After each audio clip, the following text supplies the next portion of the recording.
Happy Friday, everybody. My name is Natasha Phipps. I am from Calgary, Alberta, and am an investor-focused realtor here in Calgary, a real estate investor myself. And I'm joined by some very wonderful people today, Gord Joan Latchuk, who I've known for many years. And we're going to talk about their journey in real estate investing today. So thank you so much for being here, you guys, on this freezing cold day. What a better thing to do today. Well, thanks so much for having us. Yeah, thank you. And you guys are in Cochrane, so you're not too far from Calgary, but it is miserable here today. For those that are not in Alberta, we are really in a deep freeze here. So I think we just start by telling everybody a little bit about you and your backstory. A lot of people in the community probably know you, but there's probably several that do not. So let's kind of give them a little bit of history and how you got into real estate investing and got started. Okay, so we've always done well buying and selling real estate personally over the years. Yeah. And again, we seen the Scott McGilvery coming to Calgary. Let's go check it out. Yeah. And again, we really enjoyed listening to him and thought, okay, well, maybe this is something we could do. So that was back in 2016. Gordy was working in the oil and gas, and I was working part-time, and I still do. We went and did the 3-day workshop, and Well, just a little bit more background. So I was the one that actually heard Scott was coming to town on the radio. So I said, well, let's go check it out. Yeah. And I was working full-time at that point, and I was ready to walk out the door after the initial Out of here. Got like it. most people are, right? Yes. Yeah. And Joan said, no, we really need to consider this. So she's been the push all along for us to get more and more involved in it. And I'm so thankful that she did, because, you know, towards the end of 2017, I got packaged out, and after 30 years in the oil and gas, and if it wasn't for that, we would have been in big trouble. Exactly.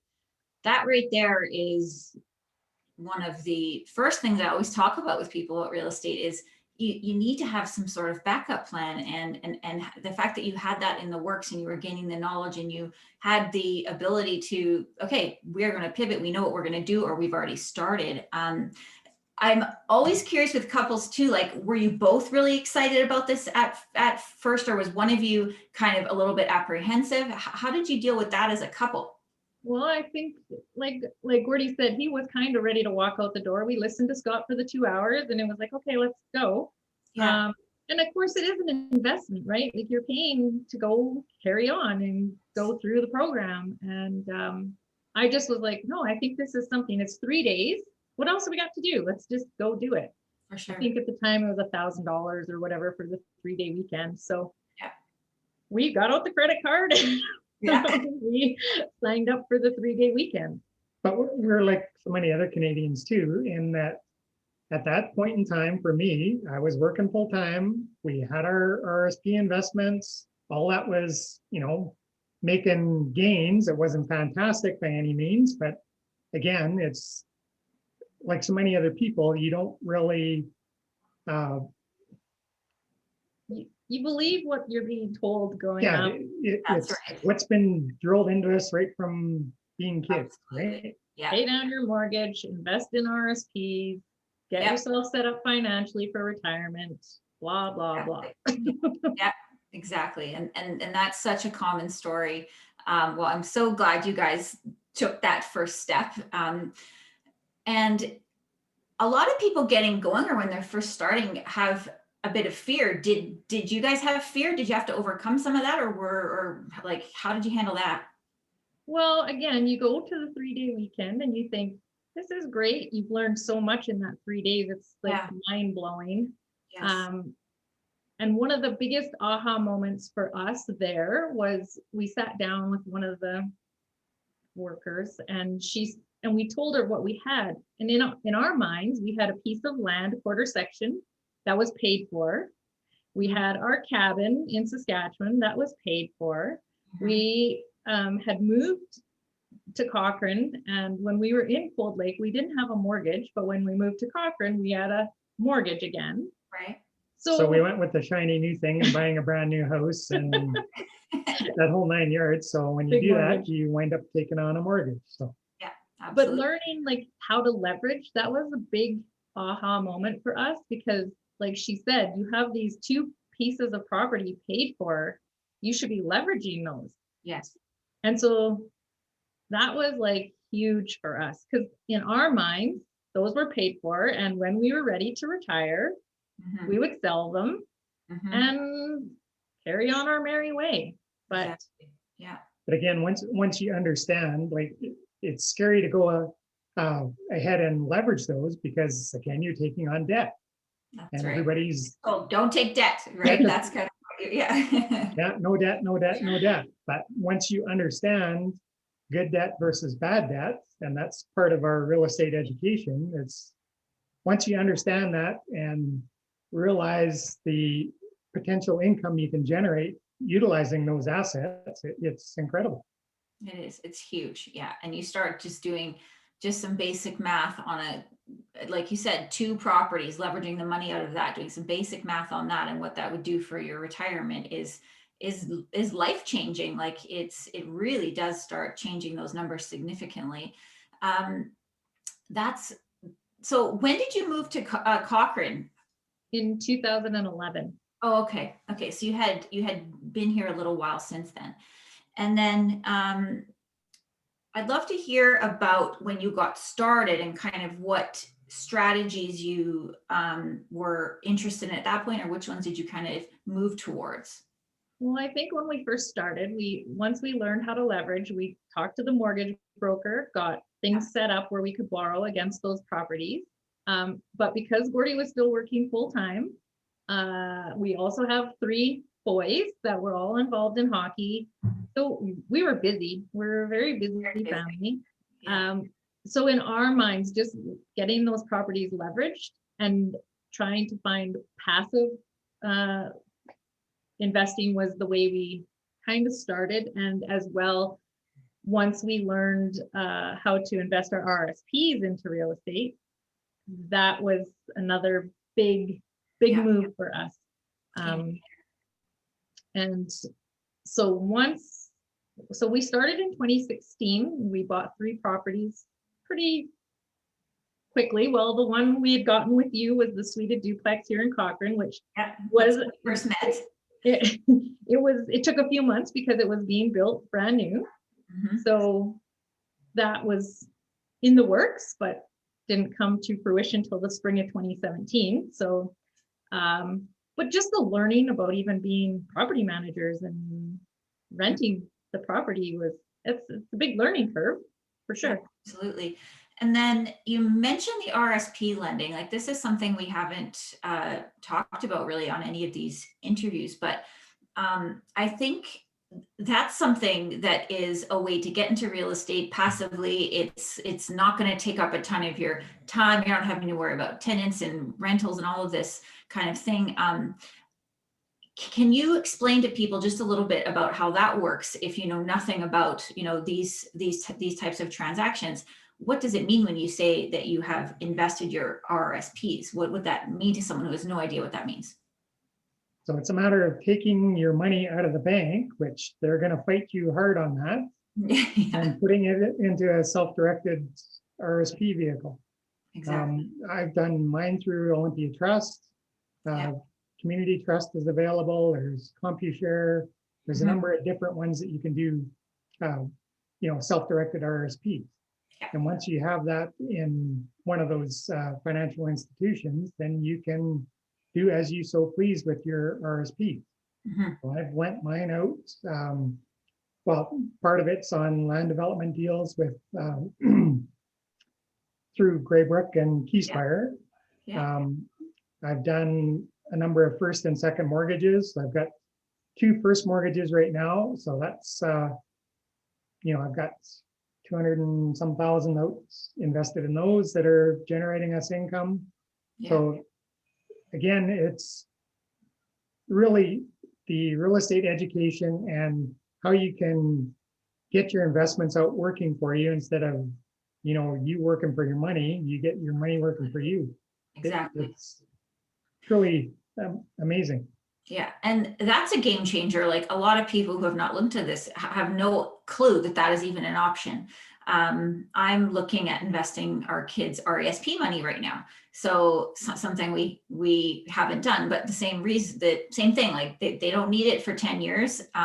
Why don't we get some better returns on this money? It's one of those things, even for me, like I knew this was an option the last many years, but just haven't done it because I haven't put the energy in it for the kids' account. But why not, right? Like, why not go out there and do it? So for people who haven't done this, you do not need to cash out your RRSPs or RESPs or any registered funds. You are just using a self-directed account, like Gord had just said, and able to invest in land deals or mortgages or development opportunities that are out there. And I think that is also really just a testament to the fact that you guys went and got the education, you join these networks. Like I always tell people, these communities are so valuable in terms of opportunities and education. Like there's nowhere else you can really go. There's no school to go learn this. Really, you have to get involved in these kind of spaces. So that's super exciting. And you're taking control at the end of the day, right? And I think part for our journey was because we had bought into when we were younger, you sock everything away into RSPs, and that's what's drilled into you. Yes. And so I guess for us, fortunately, we had a fair chunk in to RSPs and registered funds. And, but once learning how to utilize them better into real estate, that was where we kind of focused at the beginning, because he was working full time. Right. Doesn't mean we were still putting money into RSPs, but we utilized what we had already built up. Yeah, exactly. And you had mentioned to me the other day, Joan, you had said that you guys are essentially living off of your real estate investments now. I mean, that I'm sure 4 years ago when you went to that Keyspire summit, like that was huge. Like that was probably what you really wanted to get to. That's why you want to walk out the door the next day of your job. So I mean, congratulations to you that you guys have built that. That's not a small feat. Something to be very excited and proud of. Like you did that in a short period of time. That's only a few years, really. So is that a result of your RSP lending and the properties that you own? And then do you still have this land and cabin, or what's kind of resulting in all of that basically? So yes, we have the land development deals are of course longer term ones that our RSPs are involved in.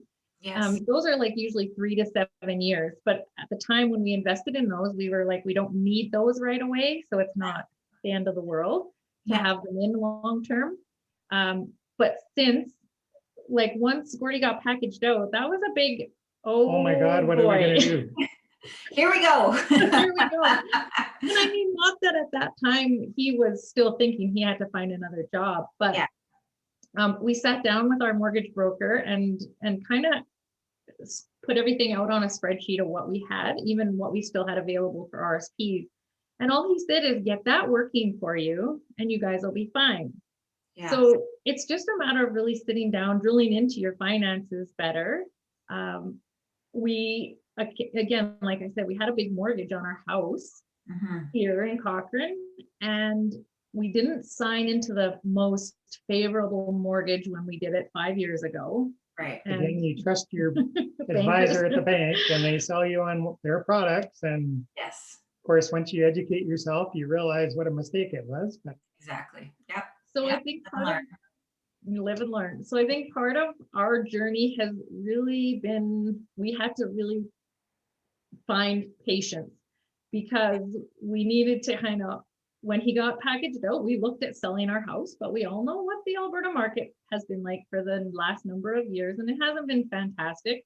Yeah. And even for selling a, higher end house. So it's called patience, and you just have to ride the wave and hold on. And we were able to like some of those land development deals are in the RSPs, they're sitting, they're doing their thing. Yeah. But we were able to put in do some first mortgages with them that are yearly. And so they they go to work for a year and then they come back to us. So we've been able to utilize living off some of the interest, but leaving our principal intact. And then just relending out the principal again. Yeah. So that's kind of how we've done. Again, patience on the mortgage. Our mortgage, we renewed here in the fall and got a fantastic rate. It reduced our mortgage payments by about $800. Wow. Wow. We did end up selling our cabin, and again, patience. We had our cabin listed for 3 years. I remember, yeah. And it's just taken a while, but we did end up selling it last fall. And so then again, education comes into play. We learned about the Smith maneuver. So once we got that money, we had leveraged the cabin, so we had to pay that loan back. And the money we had left over, we put on our mortgage. And now that's back into our HELOC, which we've lent out for more private lending. Yeah. So our land that we've got leveraged helped us to buy 2 properties in Saskatoon at the beginning. Awesome. And again, the land we've had listed for 3 years as well. And it's in Cold Lake. So that's oil town. We know that that's not really the best market either. But you're using it the best you can still. Right? We were using it the best we could, but we just got an offer on Sunday. Really? So, hopefully, fingers crossed, by Monday, conditions will be removed and we'll have that piece gone by mid-March. Awesome. Which then again, we will take the excess, put it on our mortgage, use it. Using the Smith maneuver just gets rid of our non-tax deductible interest and opens it up tax for deductible. So explain what the Smith maneuver is. You're talking RSP lending, Smith maneuvers. These are pretty advanced strategies. But can you give us a quick definition? I definitely recommend those people out there to go read the Smith maneuver book, but just so people watching can relate to what you're talking about. Well, so as Canadians, when we pay our mortgage every month, a portion goes to principal and a portion goes to interest, but that interest is not tax deductible. So if we can utilize the funds that we have, so therefore, instead of just taking our money that we gained from the sale of our cabin and investing it, we put it onto our mortgage and open it up into a readvanceable HELOC, which just opens up the principal that you paid down on your mortgage. And then once you invest that, then you can deduct the interest for your taxes. So as long as it's with an investment that will, based on CRA, will potentially generate income for you. So as long as it meets that criteria, then you can use that as a tax deductible interest. Yeah, that's a game changer. It is a game changer to pay down your mortgage. Yes, you still have the same amount of debt, no matter if it was in a mortgage or using it as a HELOC. But the benefit of putting it into an investment that gains you interest when interest rates are so low is you'd still have your principal amount, instead it's out working for you instead of sitting there tied up in your home. Yeah, exactly. I love that you guys have used what you have and used them to the best of your abilities, and you went and learned what you needed to do that. That's really, I think, something to be super proud of.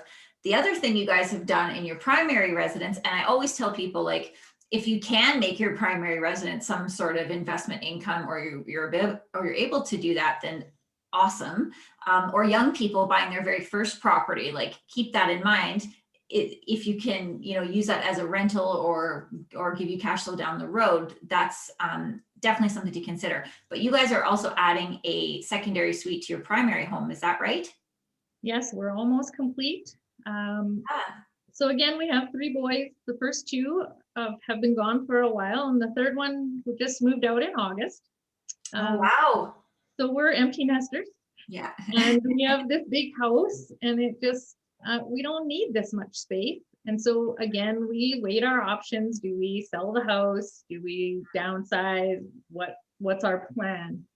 But again, because we're in the investing world and we at one point thought joint venturing and gaining more properties was what we wanted.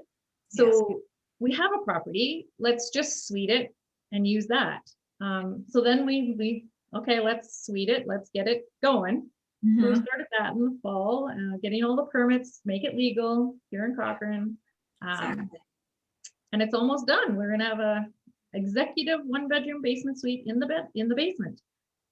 We also are throwing around the idea that we may move into the basement suite because it's a walkout, it has huge windows, it's bright, sunny down there. We have mountain views, like it's going to be really nice. And with the rental market right now in Cochrane, we could probably get quite nice upstairs rent. Yes. So we're even considering that one day we'll move into the basement and use that as our home base for when we're allowed to travel and get rid of these nasty winters. Right. And yeah, you're building that lifestyle that would work, right? It would give you more income, also just less room to clean, you know, just for 2 people, you don't need a giant space to take care of. And yeah, I mean, walkout basement, that would work so well for that. Well, that's pretty exciting. So have you guys been doing this work yourself? We've hired out some trades, but yeah, handyman. Yeah, I've done as much as I can, and I've looked after getting the contractors in to do the rest, and they've been excellent. Awesome. Oh, that's exciting. Well, Treat you have them to check with respect, and they'll look after you. Yeah, exactly. Well, that's exciting when it's done. You got to share the photos so we can all see.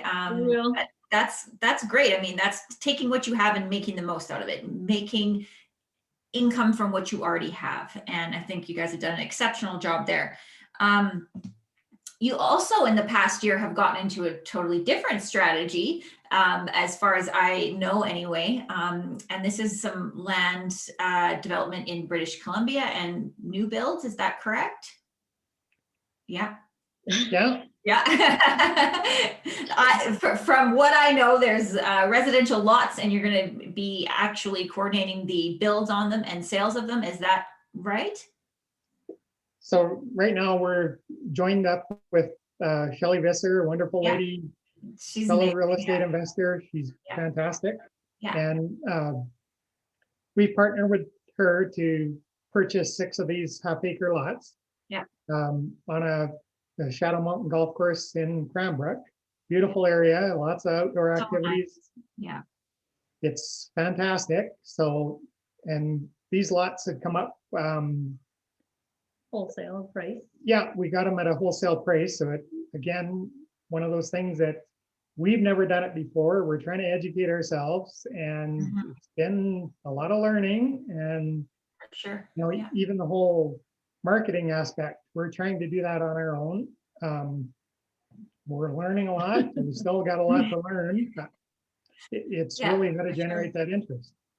But we know we've got a fantastic product, and it's just a matter of, you know, getting it out to people. And and then do you think these types of properties, will they be like secondary houses for people possibly, or do you think they'll be like locals that live in Cranbrook, or maybe both? I think both. Like it's a complete lifestyle change. There's And I think a lot with so many people being able to work from home now, with COVID having changed kind of the world, it could be a great opportunity for people to live in a nice neighborhood community, have that lifestyle of golf courses within, like a number of golf courses within small distance, number of ski hills, like just the activity. Cranbrook being the sunniest place in BC. My dad's family's all from Cranbrook, so I know it very well. And it's, it's a wonderful place. There's so much within a short drive that you can do there in terms of lifestyle. So I think that makes really good sense. And Shelley is amazing. I know you guys are going to do awesome, but if there's anyone who obviously wants to learn more about their projects, reach out to Gord Joan or Shelley, and definitely we'll be supporting you along the way. How did that come about? Was that kind of a result of the community that you guys are involved in, or?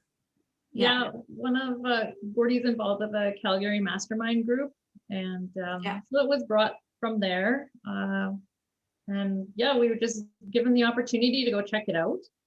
So we did. Well, we were thinking small, like, oh, maybe we'll buy one lot, thinking, you know. But between 3 groups, we've got 28 lots, and we're all trying to work collaboratively to, you know, get the developments up and running. And we partnered with a award-winning builder out of Red Deer, and they're looking to move down to Cranbrook and, you know, get into that market as well. So Wow. We think we've got a win-win project going. So Absolutely. just got to get it out there. Yeah. Absolutely. That's super exciting. And what's the timeline there? Like, when could construction possibly start? Like, are they ready to go now or no? Because it's in like sandy dune type area soil, we could pretty much start anytime. Cool. Awesome. Well, definitely excited to watch and follow along for that one. We're excited. It's something definitely different for us. But we got to give it a go. Yeah, for sure. And then the other thing I wanted to ask you guys, because I know that you have gotten your kids involved a little bit in what you're doing, and it's something I'm super passionate about. My kids are 7 and 9, and they already know a lot about real estate just from listening to me talk, and I take them to, you know, look at opportunities and stuff. But I know you have gotten your kind of kids involved. Was kind of the goal from real estate at the beginning, had you thought of wanting to build that kind of generational aspect here? And are the kids excited about it? Are they interested, or what's kind of their kind of take on this? Well, I think when we first started, of course, once you learn enough that you think, wow, this is definitely something that everyone should be attempting. But for the kids, our oldest was definitely, the 2 oldest had lived on their own in Calgary, renting apartments for a couple of years together. They seen how much rent went out every month. And then once our middle son moved to Saskatoon for his career, our oldest was left on his own, and he was covering the full rent because they were signed into a lease. So it became a, what are you going to do now? And he had some savings because we had been involved in a passive private lend. The kids had a little bit of money from scholarships and whatnot that we, and of course, like I said, we had bought into the whole RRSP. We had money for them to go to school, so they didn't have to. So to help them out, we just told them, keep your savings. We'll utilize what we've got in the RRSP, and, you know, trying to teach them whole the financial literacy part of it. So get your money working for you. So that's what they did. So they all put some money into a private lend where they were getting double-digit returns, and they just got it in there, letting it sit and grow. So when it came time for Jaden, he was our oldest, 22 years old, and it became, are you going to rent something? Are you going to get a roommate? What do you want to do? And you, Natasha, are great in Calgary, had the fantastic new builds, half duplexes with suites, legal suites. So we took them to see it. And we definitely had to help in the, we call it a joint venture with him, because we definitely had to supply some money for him to get into it. But he was able to qualify for the mortgage on his own with his job. And so we got him into this half duplex suited basement, or with a suite. His intention was to live in the basement suite because he was by himself, rent the upstairs. It just didn't pan out with the rental market at the time when he got moved in. So, but it's been great for him. He has the basement rented right now to our youngest, who pays the rent on his own with his girlfriend. So they're renting the basement suite, so it's kind of a win-win. And Jaden has a roommate with him upstairs, so he's generating enough income to make his mortgage payments and to also pay us back, which he's done, and it's been great. and he's learned a lot. He got hit in the hailstorm in Calgary in the summer, so he's had to that was a deal. big learning thing. Yeah. He had to learn a few things about insurance and how to deal with all that.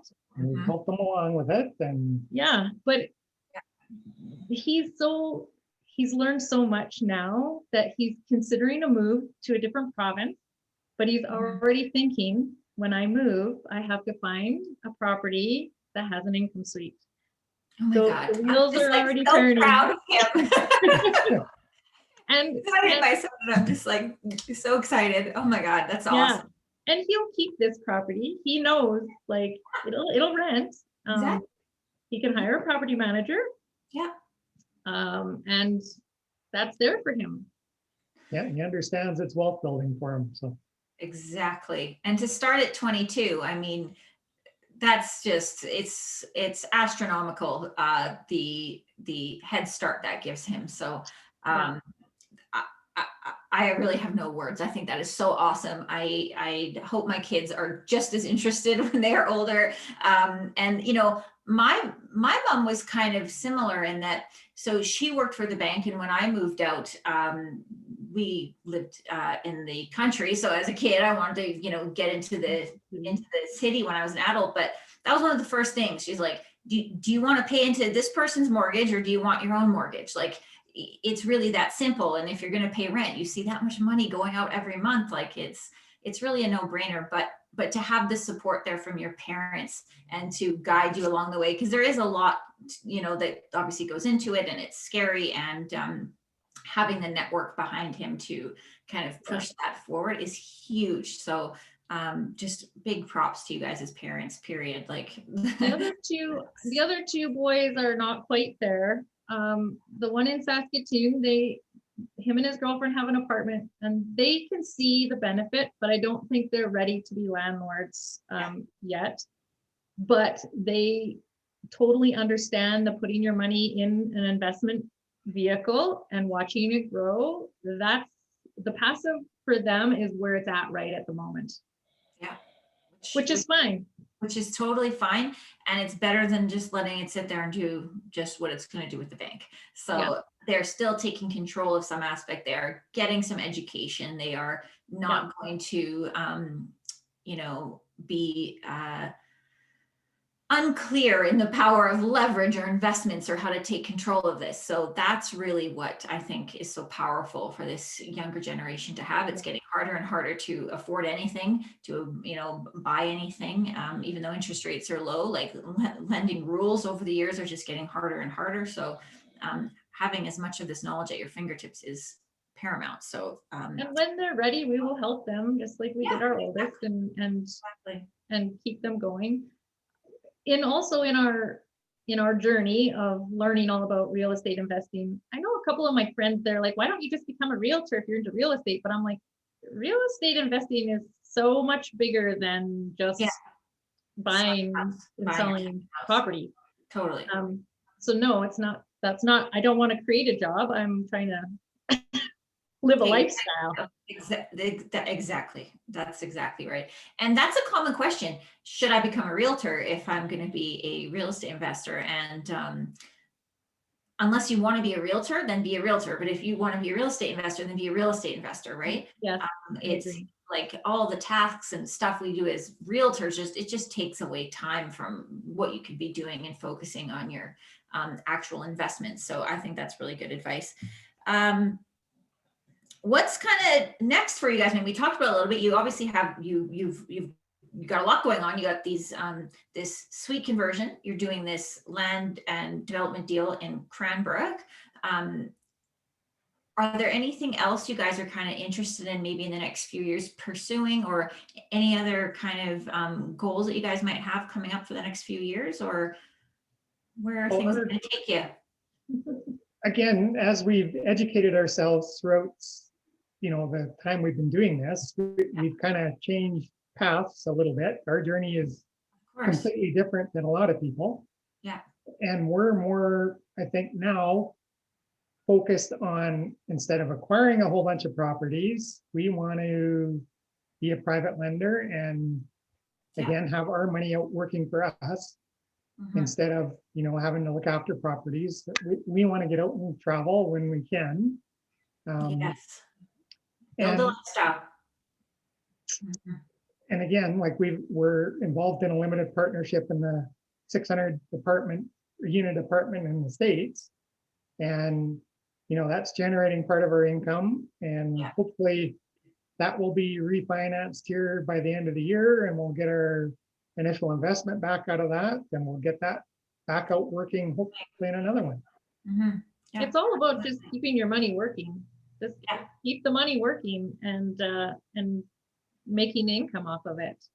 For sure. Yeah. So, And the thing about when you start getting involved in these communities, kind of like this Cranbrook deal, like a year or two ago, you wouldn't have probably thought of that. But no, things come up and come along as you stay engaged and involved, and you're doing these mastermind groups, and you're involved in Keyspire and many other groups, I'm sure. And that's where the opportunities come. Like, they're not on TV, on the news. Like, you have to get out there and be engaged in finding these things that come along. Absolutely.